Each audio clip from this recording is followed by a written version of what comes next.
E hoje, na nossa primeira edição do Boletim Metrópolis, a gente comentou sobre o caso de um trabalhador que perdeu R$ 12 mil do FGTS no jogo do Tigrinho. Ele relatou que, depois de várias derrotas, ele continuava apostando na tentativa de recuperar o dinheiro perdido.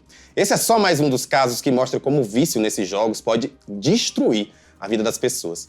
Para nos ajudar a entender melhor sobre esse problema, as causas dele e também os tratamentos disponíveis, a gente está ao vivo com a psicóloga clínica Luísa Monteiro. Boa tarde, Luísa. Boa tarde, Rafael. Boa tarde a todos que nos acompanham aqui no Metrópolis. Luísa, queria que você começasse então mostrando pra gente o que é que caracteriza o vício em jogos, né? Principalmente esses jogos do Tigrinho, e como você pode perceber que está sendo desenvolvido isso numa pessoa ou mesmo em você mesmo. Sim, essa questão dos vícios é um ponto muito importante que a gente tem que ter clareza hoje em dia, né? A gente vem a desenvolver o vício a partir das sensações que a gente sente. A gente pode olhar os vícios de uma forma mais generalizada, tanto como drogas, álcool, doces, e agora, como a gente está falando, vícios de jogos. O vício acontece por conta da liberação de vários neurotransmissores e hormônios que acontecem no nosso corpo quando a gente tem as sensações de prazer, de felicidade. E é isso que acontece muitas vezes quando a gente está acessando esses joguinhos. A gente sente aquela sensação de euforia, de alegria, e a gente não quer sentir outras sensações, digamos, ruins, e a gente acaba acompanhando várias vezes, né, necessitando daquele estímulo algumas vezes para continuar sentindo aquela sensação. O ponto todo é a gente começar a ter uma percepção mais aguçada sobre o que está acontecendo no nosso dia a dia, as sensações que a gente sente, e se esse joguinho ele está sendo só para um momento de diversão, ou se eu estou precisando dele constantemente para me sentir bem. Isso é um ponto assim que faz uma boa distinção sobre o que é um vício no jogo ou sobre o que pode vir a ser só uma distração diante dos problemas e das sensações que a gente tem no nosso dia a dia.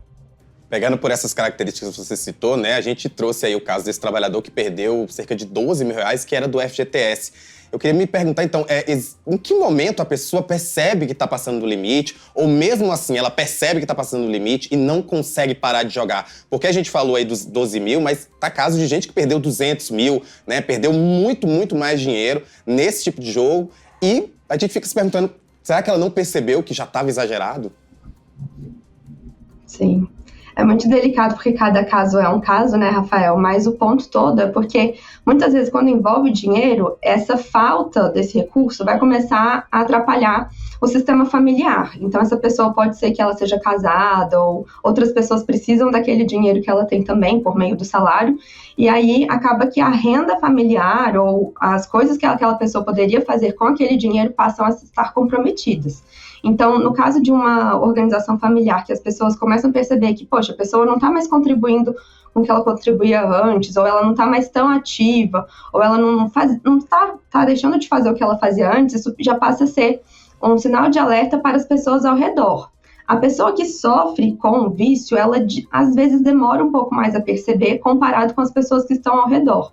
Isso porque elas acham que faz parte, é assim mesmo, é a forma como elas estão tendo para buscar aquela energia, aquela alegria diante das questões do nosso dia a dia.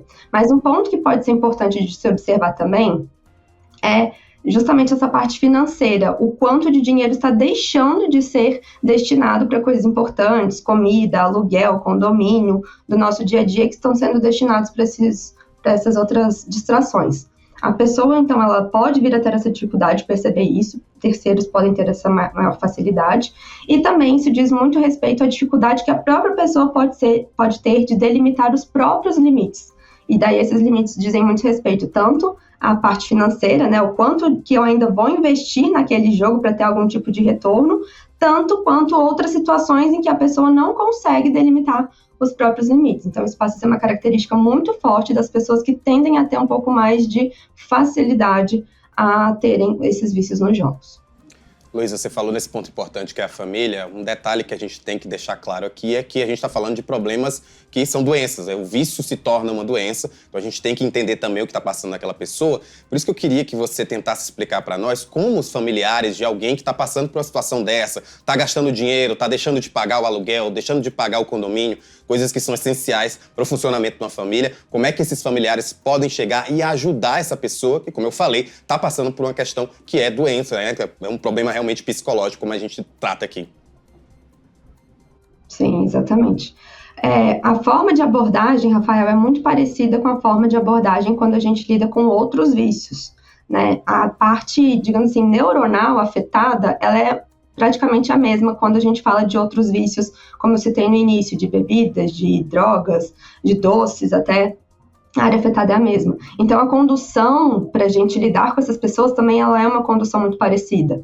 É importante que esses familiares primeiro possam entender e não julgar essa pessoa achando que ela está só gastando tempo, que ela não tem mais nada para fazer da vida, que isso é porque ela está passando por algum caso de, sei lá, de alguma doença mental.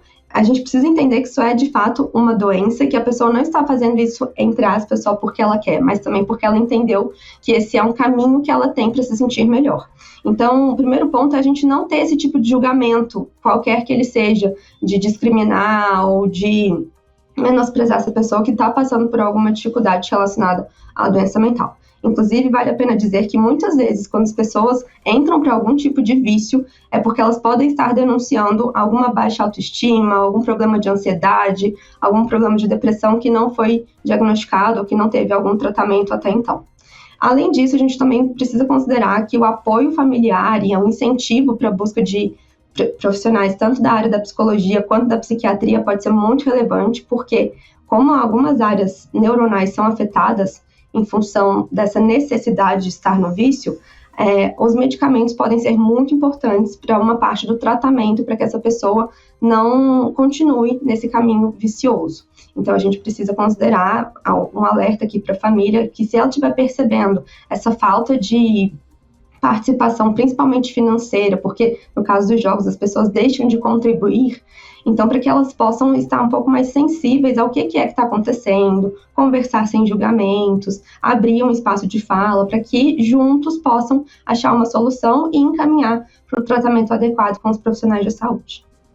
Luísa, um fato que é diferente é que, por exemplo, quando a gente fala de álcool, fala de drogas, quando a gente fala, inclusive, de jogos, né, com pessoas que são viciadas em loteria ou esse tipo de coisa, a gente vê muito a sociedade sabendo que é um problema doente, que é um problema que atrapalha, que as pessoas são doentes, mas um caso diferente nesse lance do Tigrinho é que a gente está vendo um monte de influenciador digital usando essa plataforma, ganhando dinheiro em cima do vício dessas pessoas. Como é que você acha que esses influenciadores estão afetando o comportamento de quem pode desenvolver o vício ou quem já está viciado e contribuir para que ela fique ainda mais viciada nisso?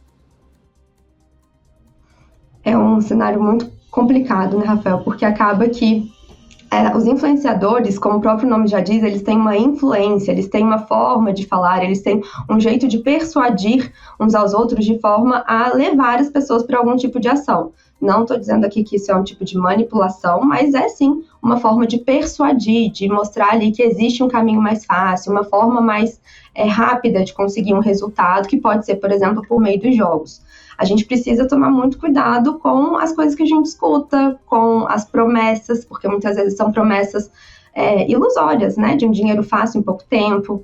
Então, acaba que o ponto que eu quero colocar aqui é para a gente ter cuidado com o que nos falam, né, quais são as propostas que nos chegam e como que a gente reconhece isso como, nossa, isso pode ser um golpe, isso é uma coisa estranha, como é que se consegue um dinheiro tão rápido assim, quanto uma situação em que diz respeito a um vício, a uma situação de que, nossa, às vezes, como eu mencionei, eu já estou desmotivado com a minha vida, já não estou bem no meu trabalho, e aí eu escuto que existe uma forma de conseguir um dinheiro mais rápido por meio dos jogos, é até bom porque eu não fico mais tão preso na minha insatisfação, eu vou buscar formas de estar mais feliz, de estar mais distraído dos problemas que eu tenho. Então, isso vai trazer o caminho que eu quero.